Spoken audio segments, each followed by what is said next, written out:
Here are a couple of tricks to help you with your workflow. First one being is what's called the project view. Now, sometimes when you have scenes and or your database, you have so many different folders and options and other things like that that it can be very confusing and hard to navigate through these. The more and more assets you build up, the more folders, the more projects you have, and things just get out of hand very quickly if you're not organized.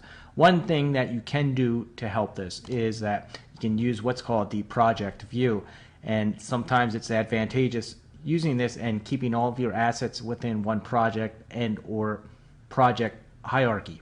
So for instance, what we mean by this is that if I'm always going to be working on a particular folder and or project in Vizrt, we have this little button up here. It's called restrict to working project. If we click on that, it's only going to restrict your tree to this project folder, and then we can access all of our scenes, our objects, materials advanced, our images, our fonts.